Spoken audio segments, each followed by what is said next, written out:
안녕하세요. 커피앤톡입니다. 오늘도 와주셔서 감사드리고요. 바로 사연 읽어보겠습니다. 안녕하세요. 저는 30대 후반의 나이를 가진 여성 사연자입니다. 사실 저는 얼마 전까지만 해도 출신 성분을 따지는 사람들을 보면 본인들은 얼마나 잘났길래 그런 식으로 사람을 구분지어 생각하지? 라는 생각을 했었어요. 사람 인생 어떻게 변할지 아무도 모르는 일이고 또 삼시세끼 먹고 사는 거 똑같은데 출신 성분으로 구분 짓는 건 비겁하다고 생각했거든요. 그러나 이번 일을 겪어보니 사람들이 왜 그렇게 출신 성분을 중요시 여기는지 확실히 알겠더라고요. 물론 제가 말하고 있는 출신 성분은 그 가정에 돈이 얼마나 있는지, 어떤 직업을 가지고 있는지를 이야기하는 게 아니에요. 그저 올바른 부모 밑에서 잘 배우고 가정교육을 잘 받은 사람들의 이야기를 하는 거죠. 왜 자식을 보면 부모가 보인다는 말도 있잖아요.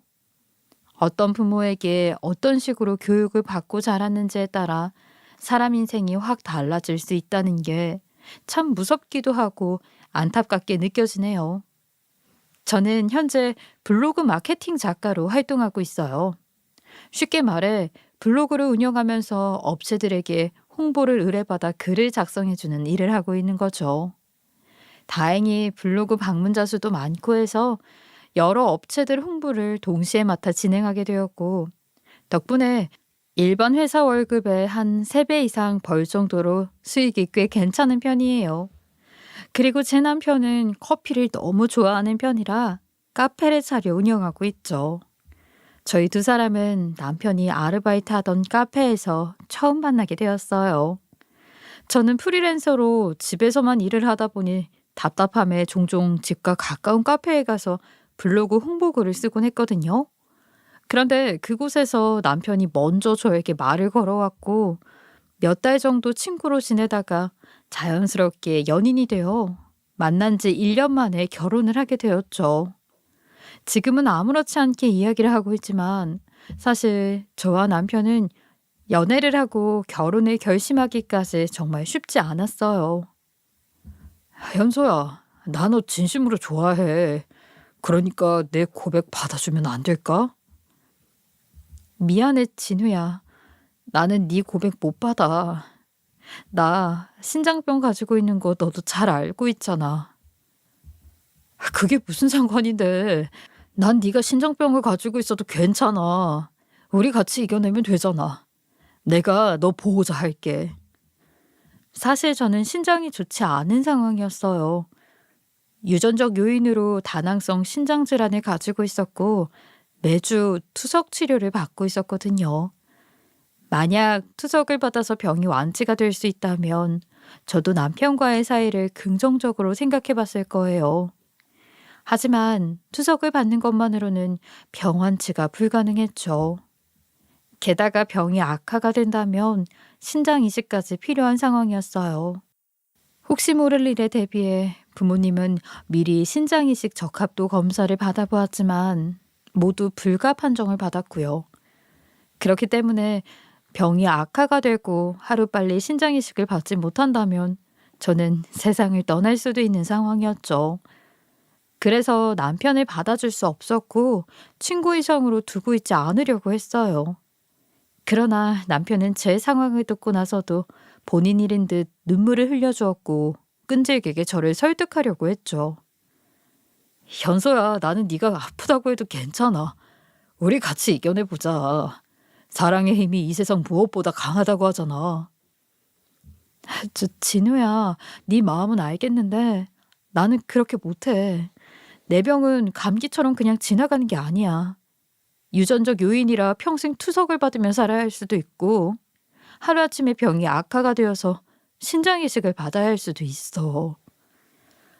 나도 인터넷으로 네 병이 뭔지 다 찾아봤어. 필요하다면 내 신장이라도 떼어줄게. 나 그 정도 각오 다 되어 있어? 남편은 저에게 본인의 의지를 끝까지 보여주고자 했어요. 처음에는 이런 남편이 너무 부담스러워서 한동안 카페를 찾아가지 않았고 피해 다녀보기도 했죠. 그러나 사람 마음이라는 게 어쩔 수 없더라고요. 억지로 피해 다닐수록 남편이 더 보고 싶어졌어요. 게다가 제 상황에 본인의 모든 것을 바쳐서 사랑하겠다는 사람을 다시 만날 수 있을까 하는 생각도 들었죠. 결국 저는 남편을 받아들이기로 했고 본격적으로 연애를 시작할 수 있었어요. 그리고 정확히 1년 후 결혼까지 결심을 하게 되었죠.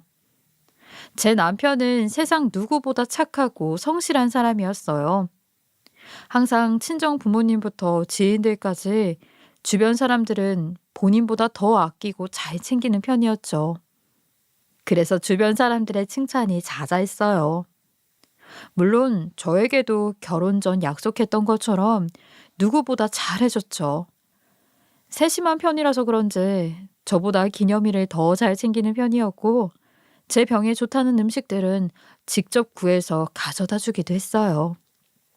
게다가 추석 치료 때문에 주기적으로 병원에 가야 했는데 피곤한 상태라 해도 한 번도 빼놓지 않고 보호자처럼 같이 가줬죠. 이뿐만 아니라 남편은 본인이 맡은 일은 끝까지 해내는 집념의 사나이였어요. 그렇기 때문인지 결혼 전에 일하던 카페 사장님께서는 성실하고 맡은 일을 열심히 하는 남편을 엄청 예뻐했어요. 아르바이트생임에도 불구하고 주기적으로 보너스도 챙겨주실 정도였죠. 저는 이런 모습들을 지켜보면서 남편이 항상 제 옆을 떠나지 않고 든든하게 지켜줄 것 같은 믿음이 생겼어요. 게다가 항상 저에게 최선을 다하는 모습들을 보면 이 남자 저를 생각하는 마음이 진심이구나 라는 생각까지 들더라고요. 그래서 저는 이 남자랑 무조건 결혼을 해야겠다는 생각이 있었죠. 그러나 친정 부모님은 초반에 약간 결혼 반대가 있었어요. 남편이 경제적인 능력이 없는 것은 둘째치고 할머니 밑에서 자랐다는 이유 때문이었죠.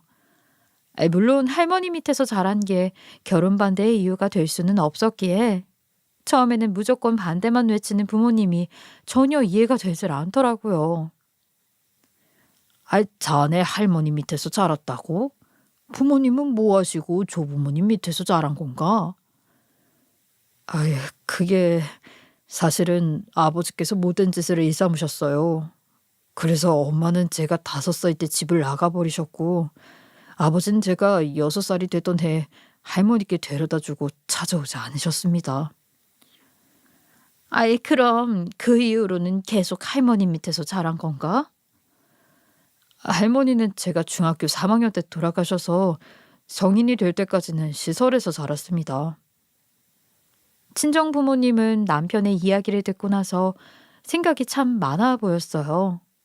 남편 앞에서는 대놓고 싫은 티를 내지는 않았지만 뒤에서는 저에게 이 결혼 웬만하면 안 했으면 좋겠다는 뜻을 내비치셨죠. 부모님도 출신 성분을 따지면서 무작정 반대하고 싶지는 않지만 상황을 보니 제대로 된 가정교육을 받지 못한 것 같다고 하면서요. 게다가 아르바이트를 하고 있는 상황에 어떻게 가정을 제대로 책임지겠냐며 허락하고 싶지 않다고 하셨죠. 그 말을 듣는데 그 당시에는 굉장히 서운하더라고요. 사람을 출신 성분으로 가르는 건 말이 안 된다고 생각했고 남편의 진짜 모습을 보려고 하지 않는다는 생각 때문에 기분이 좋지 않았어요. 그리고 남편도 친정 부모님을 뵙고 나와서 반대를 하고 있다는 것을 눈치챈 듯 보였죠. 남편은 실망한 듯한 제 모습에 본인이 더 노력하면 된다고 진실된 모습을 보여드리면 분명히 생각을 바꾸실 거라며 걱정하지 말라고 달래주었어요.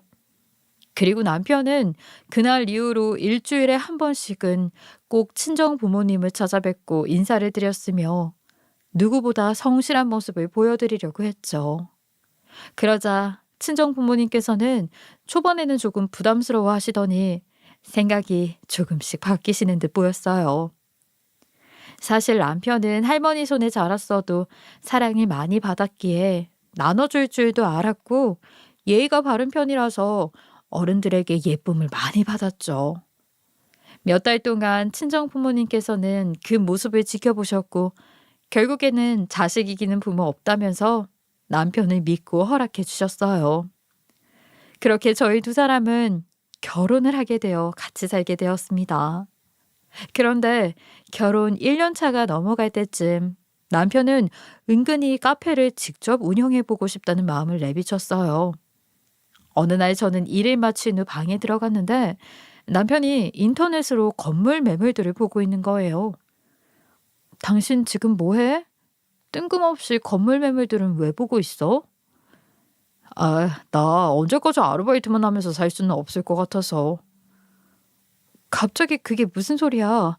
지금 아르바이트를 그만두겠다는 얘기야? 이제 나이도 있는데 언제까지 카페 아르바이트로 먹고 살 수는 없잖아. 그래서 이참에 카페를 하나 해보면 어떨까 싶은데. 당신은 어떻게 생각해? 지금 무슨 소리 하는 거야?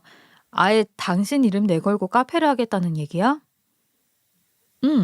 그러면 안 될까? 나 오랫동안 고민했는데 카페 하나 차려서 열심히 운영해보고 싶어. 저는 남편의 말을 듣고 나서 정말 당황스러웠죠.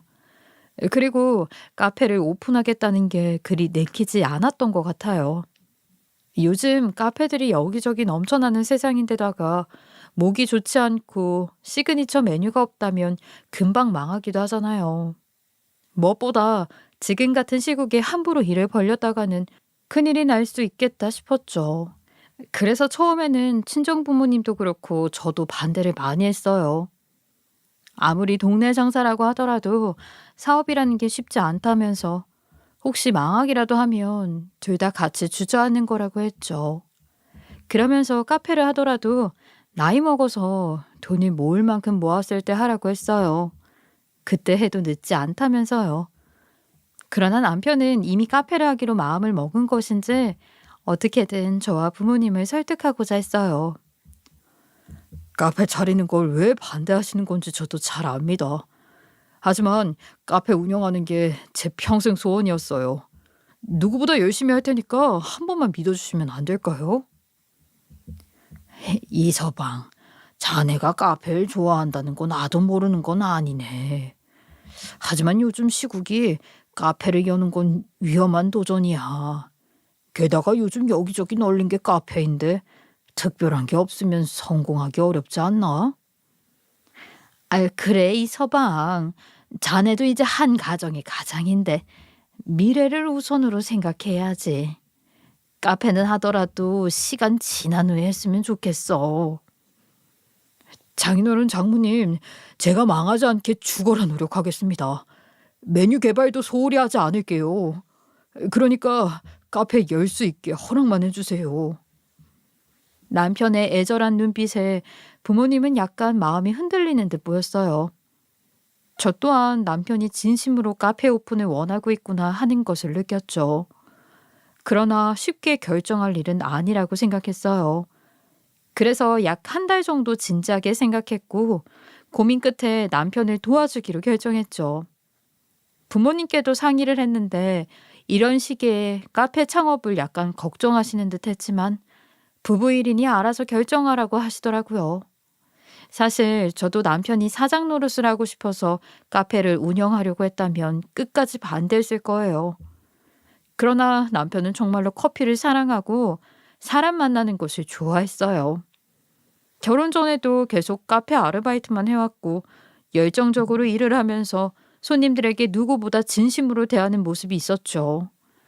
그리고 그 모습을 오랫동안 봐왔었기에 열심히만 한다면 가능성이 있다고 생각했어요.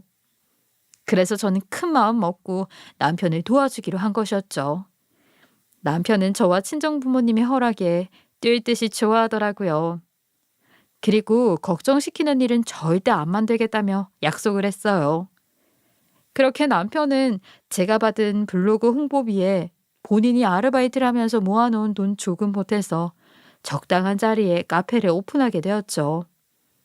그리고 아침 저녁 타임으로 아르바이트생 2명을 두고 카페를 운영했어요.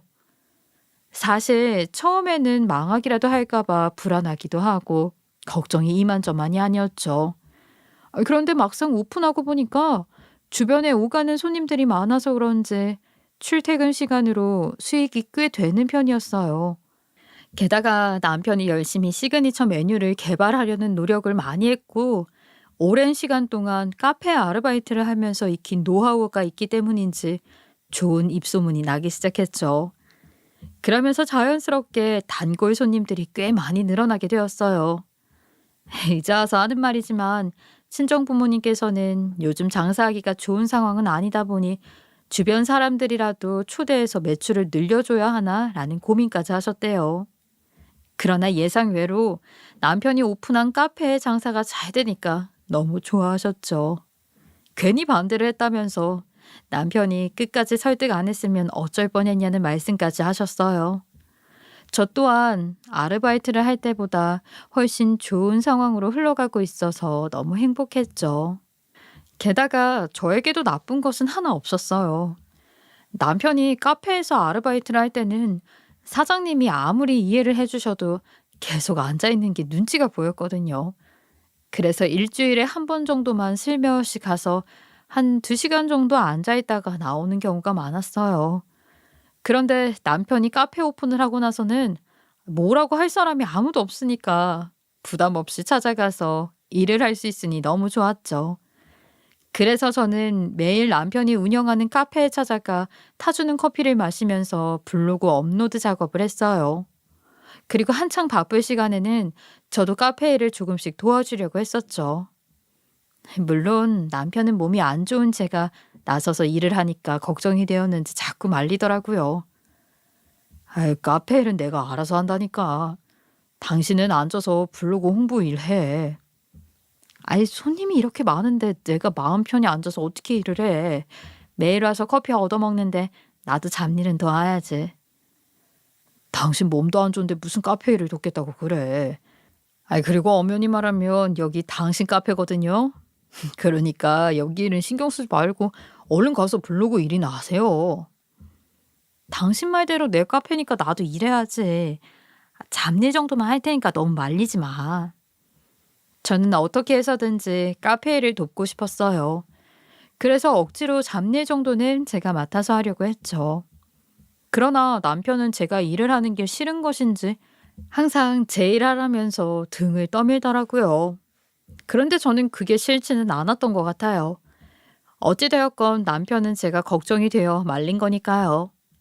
그렇게 저희 두 사람은 카페를 오픈한 후 서로를 생각하면서 알콩달콩 잘 지냈죠. 그런데 카페를 오픈한 지 2달이 지났을 때 문제가 생겼어요. 어느 순간부터 남편이 제가 카페에 가는 것을 별로 안 좋아하더라고요. 카페에 같이 가겠다고 하면 표정이 굳어질 뿐만 아니라 커피를 주더라도 테이블에 성질을 부리듯이 턱턱 내려놨죠. 그래서 처음에는 남편이 저에게 삐진 게 있는 건가? 라는 생각을 했어요. 그래도 단순한 성격이니 시간이 지나면 알아서 풀리겠지 싶어 그냥 내버려뒀죠. 그런데 하루 이틀도 아니고 거의 일주일 내내 성질을 부리니까 자꾸 신경이 쓰이는 거예요. 그래서 결국 대체 왜 그러냐면서 따지기 시작했어요. 당신 요즘 왜 그래? 나한테 뭐 삐진 거라도 있는 거야? 내가 뭐 어쩌다고 그래? 난 뭐 1년 365일 기분이 좋아야 해? 그런 게 아니라 당신 요즘 나만 보면 틱틱대잖아. 나한테 삐진 게 있으면 차라리 속 시원하게 얘기해. 그래야 고치던지 사과를 하던지 할 거 아니야. 사과는 됐고 앞으로 그냥 카페에 오지 마. 일을 하더라도 집에서 하란 말이야. 아니, 언제는 내 카페라고 마음대로 와서 일하라고 하더니 이제는 마음이 바뀐 거야? 대체 왜 그러는 건데? 남편은 굉장히 화가 난 표정을 하고 저에게 카페에 그만 나오라고 하는 거예요. 그러면서 이유는 제대로 설명을 하지 않았죠. 저는 그 모습에 더 짜증이 났어요. 차라리 이유라도 설명을 해주면 이해라도 해볼 텐데 아무 설명도 없이 그냥 명령을 하는 듯한 기분이 들었거든요. 사실 저는 매일 아침 남편과 함께 카페에 출근하다시피 했어요.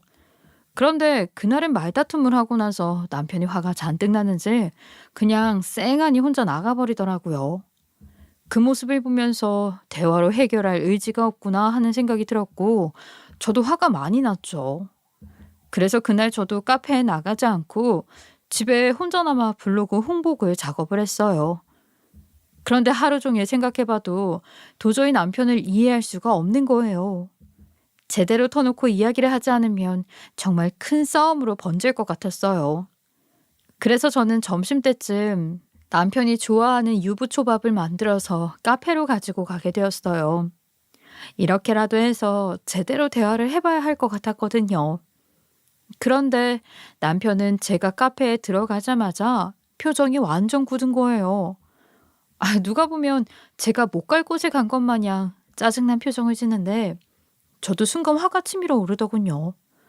하지만 일단 대화부터 해보자는 생각에 웃으면서 유부초밥을 건넸어요. 여보, 내가 당신이 좋아하는 유부초밥 만들어 왔는데 같이 먹으면서 얘기 좀 하자. 무슨 얘기? 아침에 우리 대화할 만큼 하지 않았나? 내가 앞으로 카페에 안 나왔으면 좋겠다고 얘기했는데 왜 이렇게 말을 안 들어? 남편은 제가 애써 만들어간 유부초밥을 일부러 보란 듯이 툭 쳐서 떨어뜨렸죠. 그 모습을 보고 저는 도저히 화를 참을 수 없었어요. 힘들게 만들어서 가지고 왔는데 아이 투정 부리듯 음식을 쳐서 떨어뜨리는 행동을 어떻게 용납할 수 있겠어요? 당신 지금 뭐 하는 거야? 사람이 정성을 담아서 도시락까지 만들어 왔으면 먹지는 않더라도 음식 버리는 짓은 하면 안 되지. 일부러 친 거 아닌데?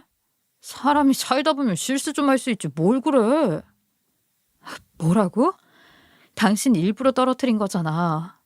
대체 요즘 왜 그래? 카페에 오면 나한테 짜증이나 내고 오늘은 또 카페에 나오지 말라면서 난리를 치고 나도 왜 그러는지 이유를 알아야 될 거 아니야. 남편은 제가 노발대발 화를 내니까 땅이 꺼져라 한숨을 쉬더니 듣고 후회나 하지 말라고 하고는 이유를 이야기해 주더라고요. 대체 저한테 왜 그런 행동을 하는 건가 했더니 제가 카페에 온 손님들에게 꼬리를 친다는 소문이 있다는 거예요. 처음에는 어이가 없어서 대체 무슨 말도 안 되는 소리를 하는 거냐고 물었죠. 그랬더니 남편은 카페에서 저에게 명함 건넨 남자 없냐고 물어보더라고요. 남편 이야기를 듣는데 그제서야 뭐 때문에 이러는지 알겠다 싶었어요. 사실 그 일이 있기 며칠 전에 카페에서 블로그 글 작업을 하고 있었는데 어떤 남자 한 명이 다가와 명함을 건넨 일이 있었거든요. 그 남자는 커피를 받아서 지나가다가 우연히 제 블로그 화면을 보게 되었고 유명한 블로거 아니냐면서 다가왔어요. 물론 사심을 가지고 다가온 게 아니라 본인이 회사 대표인데 제 블로그에 홍보글을 올려줄 수 있겠냐면서 명함을 건넨 것이었죠. 저는 카페에서 작업하다 보면 종종 그런 일이 있었기 때문에 별 생각 없이 명함을 받았던 거고요. 그런데 그 소식이 남편에게 전달이 되면서 와전이 되었는지 제가 꼬리를 쳤다고 오해를 하게 된 것이었어요. 저는 그 이야기를 듣고 나서 좀 황당했지만 일단 오해부터 풀어야겠다 싶어서 주머니에 넣어놓았던 그 사람에게 받은 명함을 보여줬죠. 그거 당신이 오해한 거야. 그 사람 나한테 관심 가지고 다가온 거 아니었고 회사 대표라면서 홍보글 부탁한다고 한 거라고. 그 말을 내가 어떻게 믿어? 회사 대표라고 하니까 당신이 홀딱 넘어가 꼬리를 쳤을 수도 있잖아. 뭐? 당신은 내가 그럴 사람으로 보여? 그렇게 못 믿겠으면 명함 줄 테니까 직접 전화해서 물어보던가. 그 사람이랑 미리 말 맞춰놓고 이러는 거 아니야? 이 카페에서 당신이 그 사람한테 꼬리친 모습을 본 사람이 한둘이 아니라고. 남편은 끝까지 제 말을 들으려고 하지 않았어요. 무조건 제가 그 사람에게 꼬리를 쳤을 거라며 화를 냈죠. 그러면서 본인의 입장에서는 남자가 제 앞에 다가온 것 자체가 기분이 나쁘다며 앞으로 제가 카페에 발걸음을 하지 않았으면 좋겠다고 하는 거예요. 그 말에 저는 너무 황당하더군요. 무슨 말도 안 되는 소리를 늘어놓는 것인지 기가 찰 노릇이었죠. 아무리 봐도 남편의 태도를 보아 좋게 이야기가 마무리될 것 같지 않았어요. 그래서 저도 에라 모르겠다 싶어 남편에게 따지기 시작했죠. 당신도 알겠지만 나 카페에 오면 하루 종일 앉아서 블로그 글만 쓰고 있어. 그런데 대체 누가 그 남자한테 꼬리를 쳤다는 거야? 그런 말도 안 되는 소문을 누가 퍼뜨리는 건데? 이제 와서 변명할 생각하지 마. 차라리 잘못했으면 미안하다고 사과를 해. 내가 잘못한 게 없는데 왜 사과를 하냐고. 아무리 소문이 났다지만 말이 안 되잖아, 말이. 믿을 걸 믿어야지. 같은 공간에서 일하는 당신을 앞에 두고 내가 미쳤다고 왜 다른 남자한테 꼬리를 쳐? 내가 그 소문을 직접 들었는데 끝까지 모르쇠로 일관하는 거야? 모르쇠로 일관하는 게 아니라 나는 그런 적이 없다고. 당신이야말로 처신 똑바로 하고 살아. 인터넷에 올라온 이 글 나한테 해명하라고. 남편은 끝까지 제가 잘못한 일이라며 사과를 요구했어요. 저는 화가 머리끝까지 나게 되었고 결국 모른 척 넘겨뒀던 이야기를 꺼내기 시작했죠. 사실 저도 남편에 대해 들었던 소문이 하나 있었거든요. 누가 저에게 와서 직접 이야기한 것은 아니었고 카페 아르바이트생이 인터넷에 올라온 글이라면서 조용히 보여준 게시글이 하나 있었어요. 그 게시물 속에는 남편이 여자 손님들을 꼬셔서 돈을 뜯어낸다는 내용이 담겨 있었죠. 처음에는 저는 그 게시물을 보고 너무 황당했어요. 그러나 설마 제 남편이 손님들을 대상으로 이런 몰상식한 짓을 했겠나 싶어서 무시를 했었죠. 저는 최소한 남편을 믿었거든요. 그러나 남편은 제가 아니라고 설명을 하고 있는데도 끝까지 제 말을 믿지 않았어요. 그 모습을 보면서 우리 사이의 믿음이 겨우 이 정도였나 싶더라고요. 그래서 저도 욱하는 마음에 그 게시물을 보여주면서 이게 뭐냐고 따지게 된 것이었죠. 남편은 제가 보여준 게시물을 보더니 약간 움찔하는 듯 보였어요. 그러나 이내 얼굴에 철판을 깔고 이건 말도 안 되는 일이라며 방방 뛰더라고요. 그 모습을 보는데 정말 어이가 없었어요. 본인 말은 믿어달라고 우기면서 제 말은 들은 척도 하지 않으려고 하니까 비겁하다는 생각까지 했어요. 결국 저희 두 사람은 그 일로 크게 싸우게 되었고 이혼 이야기까지 오고 가게 되었죠. 지금은 시간이 지났으니까 이렇게 이야기하지. 당시에는 아르바이트생이 달려와 말릴 정도로 상황이 정말 심각했어요. 저는 그날 일이 있고 난 후 남편 카페에는 발걸음하지 않았고 곧장 짐을 싸서 친정으로 가게 되었죠. 당연히 친정 부모님은 그날 일을 듣고 나서 곧장 남편에게 전화를 하셨어요. 예, 이서방, 방금 현서한테 얘기 들었는데 이게 대체 무슨 소리야? 이혼이라니? 장모님, 그렇게 됐습니다. 죄송합니다. 부부가 살다 보면 이런 일 저런 일 생길 수 있어. 그런데 결혼한 지 얼마나 됐다고 벌써부터 이혼 소리가 나오나? 그러려고 반대하는 우리 뜻까지 꺾어가면서 결혼한 거야? 장모님, 이번 일은 현서가 잘못한 겁니다. 아휴, 내가 보기엔 둘 다 잘못했어. 아무리 현서가 잘못한 일이라고 해도 그렇지. 서로 이야기 잘해서 화해를 할 생각을 해야지. 어떻게 이런 식으로 현서를 친정에 보낼 수가 있나? 서로 오해가 깊어졌고 더 이상 관계를 이어나갈 수 없을 것 같아요. 죄송합니다. 친정 부모님께서는 당연히 화를 내셨지만 누구의 편도 들지 않으셨어요. 오히려 둘 다 잘못이 있다면서 화해를 하라는 말씀을 하셨죠. 그러나 남편은 들은 척도 하지 않았고 무조건 제가 잘못한 거라면서 먼저 전화를 끊어버렸어요. 당연히 친정 부모님은 어른과 대화를 하는데 이게 무슨 예의 없는 짓이냐며 크게 화를 내셨고 그 모습을 본 저는 이혼을 완전히 마음먹게 되었어요. 그리고 주말이 끝난 후 곧장 이혼 서류를 작성해서 집으로 보내놓았어요. 그리고 나서 남편에게 연락을 받은 건 약 일주일이라는 시간이 흘렀을 때였죠. 아침 일찍 남편에게서 전화가 한 통 오게 되었고 저는 당연히 이혼에 대한 이야기를 하겠지 싶어 받게 되었어요. 그런데 남편은 예상치 못한 이야기를 꺼내더라고요. 여보, 얼마 전에 집으로 이혼 서류 보낸 거 봤어. 봤으면 쓰면 되지. 뭘 전화까지 하고 그래? 그거 다 작성하면 연락해. 같이 제출하러 가야 되니까. 우리 이혼을 할 때 하더라도 얘기 좀 하면 안 될까? 속 터놓고 제대로 얘기하고 결정하자. 지난번에 카페에서 이혼하기로 얘기 끝냈잖아. 그런데 무슨 할 말이 남았다고 또 이야기를 해? 지난번에 장모님 전화 받고 생각 많이 했어. 차분히 앉아서 이야기 좀 하고 싶은데 카페로 좀 와줄 수 있을까?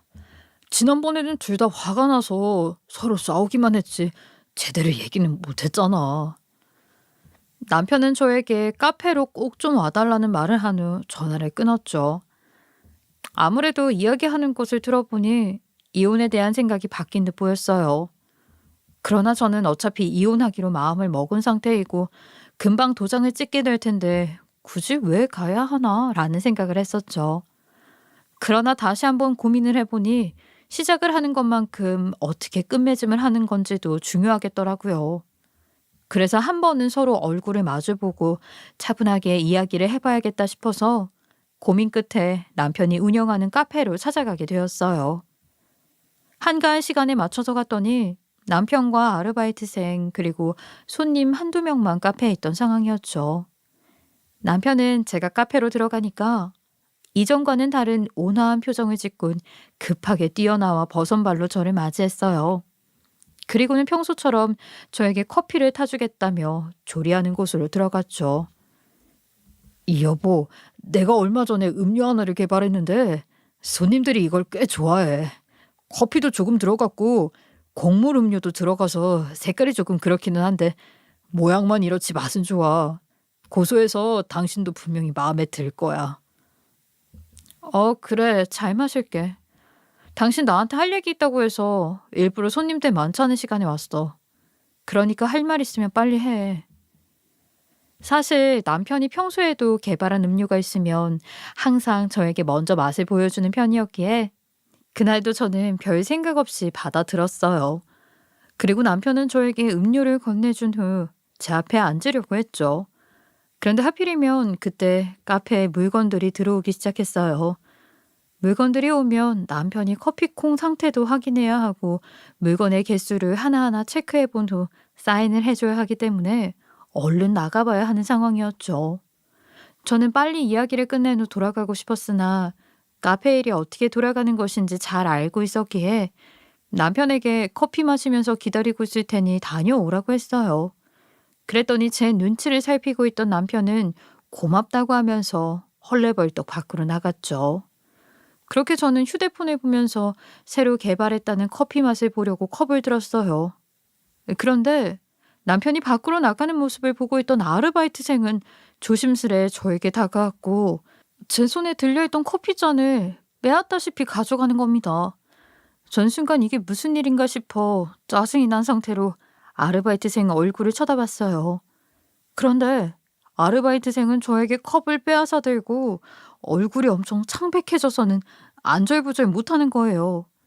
그 모습을 보고 저는 엄청 당황해서 놀란 눈으로 아르바이트생을 쳐다봤죠. 아, 지훈 씨, 왜 그래요? 혹시 어디가 아픈 거예요? 지금 얼굴이 엄청 창백한데? 그게요, 사모님. 이 커피 마시면 안 돼요. 사장님이 드린 커피에는 단백질 파우더가 엄청 많이 들어가 있어요. 네? 지훈 씨, 그게 무슨 말이에요? 사모님 신장이 안 좋아서 단백질 파우더 드시면 안 되잖아요. 이거 드시면 정말 큰일 나세요. 그렇기는 한데 설마 제 남편이 그걸 잊고 음료에 단백질 파우더를 넣었겠어요? 아마도 지훈 씨가 착각한 걸 거예요. 사모님, 제 두 눈으로 확인한 일이에요. 사장님께서 단백질 파우더 이 커피에 일부러 넣었다고요. 혹시 제 말 못 믿으시겠으면 이 영상 좀 봐주세요. 카페 아르바이트생은 혹시나 본인 말을 못 믿을까 봐 무음으로 해놓고 동영상을 찍어 놓았다며 저에게 보여주었어요. 저는 영상을 보기 전까지는 설마 하는 마음을 가지고 있었죠. 그런데 영상을 확인해 보니 정말로 남편이 제 음료에 단백질 파우더를 넣었더라고요. 그 영상을 보고 저는 충격을 받을 수밖에 없었어요. 사실 저는 신장 질환을 가지고 있어 단백질을 기준치 이상으로 먹을 수가 없는 상황이에요. 만약 단백질 섭취가 과다하게 되면 최악의 상황에서는 투석이 불가능하고 곧바로 신장 이식까지 이어져야 할 수 있는 상황이었죠. 그래서 남편이 제가 마실 커피에 아무렇지 않게 단백질 파우더를 넣는 모습을 보면서 충격을 받을 수밖에 없었던 거예요. 그런데 사람 마음이 참 간사한 게 영상으로 확인을 했음에도 불구하고 자기 합리화를 하게 되더라고요. 남편이 혼자 카페를 운영하면서 신경 쓸 게 많아 정신이 없다 보니 착각을 한 게 아닐까 하는 그런 생각을 했던 거죠. 사실 그런 게 아니라면 어떻게 다른 사람도 아닌 제 음료에 이런 어마무시한 짓을 할 수 있겠어요. 지은 씨가 저를 생각해 준 마음은 너무 고마운데 아마도 남편이 요즘 신경 쓸 게 많아서 착각을 좀 한 것 같아요. 그 커피는 안 마실 테니까 너무 걱정 안 해도 될 것 같아요. 사모님, 이런 말씀을 드려도 되는 건지 모르겠지만 사실 사장님께서 사모님 음료에 종종 단백질 파우더를 넣으셨어요. 네? 설마요. 남편도 제가 신장병이 있다는 것을 다 알고 있어요. 그런데 어떻게 그런 짓을 하겠어요? 그리고 설마 그렇다 해도 음료에 단백질 파우더를 넣었으면 티가 났을 텐데 애초에 제가 눈치를 채지 않았겠어요? 그건 사장님께서 티가 나지 않게 조금씩 넣었으니까 눈치를 못 채신 걸 거예요. 그리고 사모님, 생각 한번 해보세요. 지금까지 사장님이 사모님께 티가 잘 나는 아메리카노 같은 음료수를 줬을까요? 저는 아르바이트생의 이야기를 듣고 깜짝 놀랄 수밖에 없었어요. 가만히 생각을 해보니까 남편에게 제가 따로 요청을 하지 않는 이상 아메리카노와 같은 음료를 준 적이 없었거든요. 제가 항상 달달한 커피를 찾았다는 이유로 크림이 잔뜩 올라간 카페 모카와 같은 음료들을 주로 가져다 주었죠. 아르바이트생의 이야기를 듣고 나서 저는 온몸에 소름이 돋았어요. 그리고 이것저것 질문을 하기 시작했죠. 저는 지은 씨한테 신장병이 있다고 얘기한 적이 없는 것 같은데 어떻게 알았어요? 여기 들어오고 일주일 후에 다 같이 밖에서 식사한 적이 있잖아요.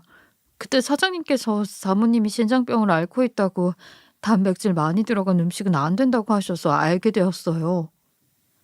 그럼 남편이 제 커피에 이상한 짓 한 건 언제 알았어요?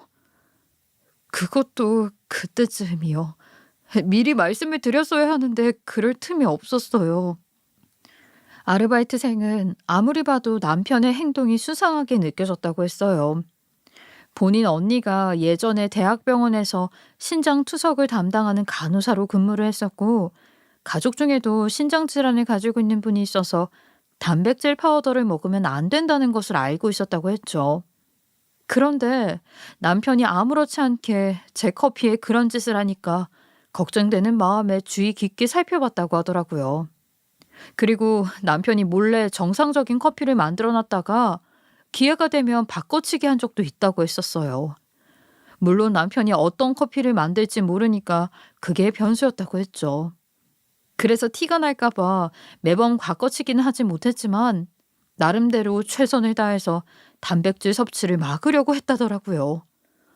저는 너무 당황스러웠지만 아르바이트생에게 왜 저를 도와준 거냐고 물었어요. 그랬더니 아르바이트생은 제 남편이 안으로 들어올까 봐 계속 문 쪽을 살피면서 이야기를 해주었죠. 사모님, 사실은요. 제 언니가 사장님 때문에 세상을 떠났어요. 그래서 걱정이 되는 마음에 사모님을 도와드렸던 거예요. 그, 그게 무슨 말이에요? 제 남편 때문에 언니분이 왜 세상을 떠나요? 저는 도저히 이해할 수 없는 대답에 영문을 모르겠다는 표정을 짓고 있었어요. 그랬더니 아르바이트생은 약간 눈물을 보이면서 모든 것을 털어놓더라고요. 알고 보니 저에게 보여줬던 게시글은 아르바이트생이 작성한 것이었고 일부러 저랑 남편을 분리시키기 위해서 이간질을 한 것이었더라고요. 그러나 그 내용이 모두 거짓말은 아니라고 했죠. 그러면서 본인 언니와 남편의 관계에 대해서 이야기를 해줬어요. 남편과 아르바이트생 언니는 고등학교 동창으로 대학생 때부터 취직할 때까지 오랫동안 만나왔다고 하더라고요. 그러나 남편이 시부모님으로부터 버림을 받고 할머니 손에서 경제적으로 어렵게 크다 보니까 돈에 대해 민감한 편이었대요. 그래서 돈과 관련해서 다툼이 생길 때면 본인 언니가 남편과 헤어짐을 생각할 정도로 스트레스를 많이 받았다고 했죠. 당시에 본인 언니는 병원에 취직 후 계속 일을 하고 있던 상황이었고 성격상 돈을 펑펑 쓰는 스타일이 아니었기에 월급이 들어오면 필요한 만큼만 빼놓고 모아놓았다고 했어요. 그러나 이 사실을 알고 있던 남편이 그 돈이 탐이 났던 것인지 할머니가 편찮으시다고 핑계를 대면서 그걸 빌려달라고 했던 거죠. 그러나 본인 언니도 처음에는 거절을 했다고 하더라고요. 아무리 연인 관계라고 해도 돈 거래는 아닌 것 같다면서요. 그러자 남편이 집 앞까지 쫓아와 울며불며 부탁을 했다는 거예요. 본인한테는 할머니밖에 없는데 목숨이 위태롭다고 했던 거죠. 마음이 약한 본인 언니는 일단 사람부터 살리고 보자 싶어서 3개월 안에 갚겠다는 말만 믿고 돈을 빌려줬다고 했어요. 그런데 문제는 몇 달 후 아르바이트생 아버지가 진 빚 때문에 온 집안이 흔들리게 되었던 거예요. 당장 5천만 원을 구해야 하는 상황에 가족들은 본인 언니에게 도움을 요청하게 된 것이었죠. 그로 인해 상황이 난감해진 언니는 남편에게 연락을 해서 돈을 갚아줬으면 좋겠다고 이야기를 했다고 하더라고요. 그러나 남편은 알겠다고 하더니 그날 이후로 잠적을 해버렸대요. 결국 급한 마음에 남편을 찾아야겠다고 생각한 언니는 동창들에게 연락해서 수소문을 했던 거죠. 그런 와중에 남편의 할머니는 이미 중학교 3학년 때 돌아가셨다는 사실을 알게 되었던 거고요. 본인 언니는 그 사실을 알게 된 후 분노가 차올랐지만 일단 남편을 먼저 찾고 생각하자 했대요.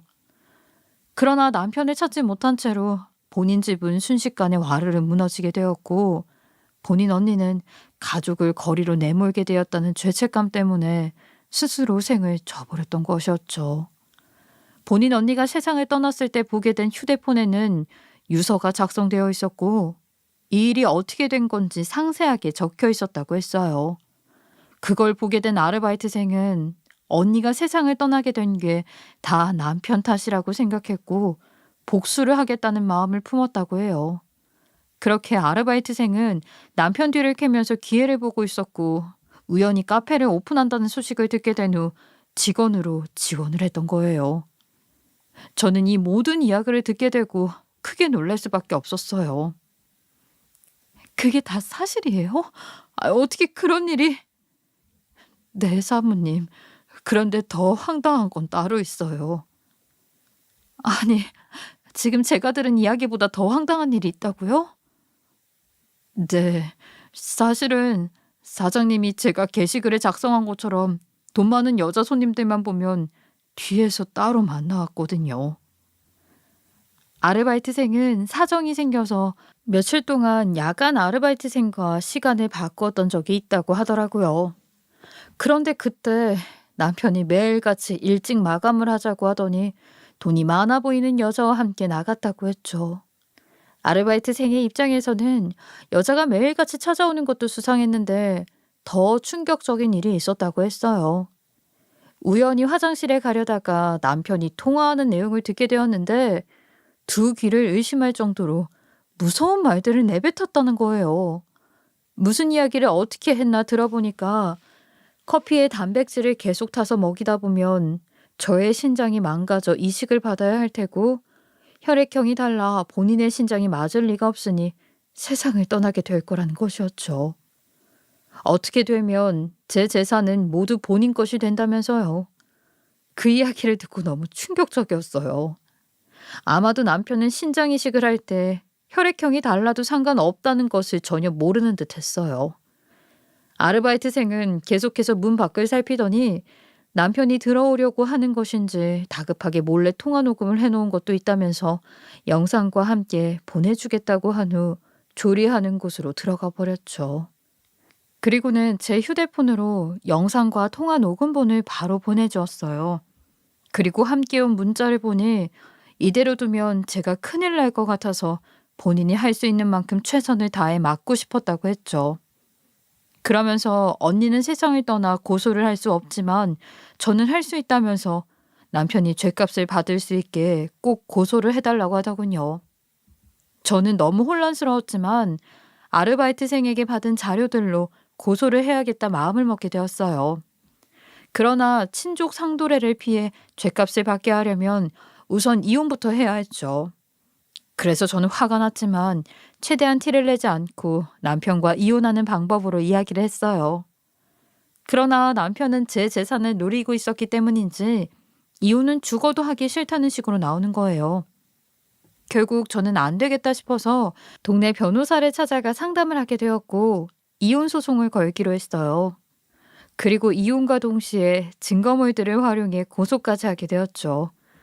결국 이번 일로 남편은 죗값을 받아야 했고 카페는 자연스럽게 폐업을 하게 되었어요. 당연히 저는 이혼을 하면서 카페에 투자한 금액은 모두 돌려받게 되었고 재산 분할도 하게 되었어요. 그렇게 모든 것이 마무리가 된 후 저는 아르바이트생을 따로 만나 진실을 알려줘서 고맙다며 인사를 하게 되었죠. 아르바이트생은 저에게 본인 언니 일로 죗값을 받게 된 것은 아니지만 남편이 이렇게라도 죗값을 치르게 되어서 다행이라고 하더군요. 조금은 속이 시원해졌다면서요. 그러면서 본인 언니도 하늘에서 남편이 그렇게 된 것을 보며 조금은 통쾌해하고 있을 거라고 너무 고맙다고 했어요. 본인 언니 목까지 제가 행복하게 살아줬으면 좋겠다고 했어요. 그 말을 듣고 나서 저는 한참 동안 아르바이트생과 눈물을 흘리게 되었고 종종 연락하자는 말을 마지막으로 헤어지게 되었죠. 저는 이번 일을 겪고 나서 이혼이라는 결과를 얻게 되었지만 차라리 잘 됐다 싶더라고요. 자칫하면 아무것도 모른 채 큰일을 겪게 될 뻔했잖아요. 그래서 저에게 모든 진실을 밝혀준 아르바이트생에게 평생 고마운 마음을 가지고 살아가려고 해요. 그리고 아르바이트생도 언니를 잃은 슬픔이 크겠지만 힘든 시간은 조금만 겪고 앞으로는 힘차게 세상을 살아갔으면 좋겠네요. 애청자님들도 제 보잘것없는 긴 사연 들어주셔서 너무나도 감사합니다. 지금까지 커피앤톡이었습니다. 오늘도 끝까지 함께 해주셔서 감사하고요. 다음 영상으로 또 찾아뵙겠습니다.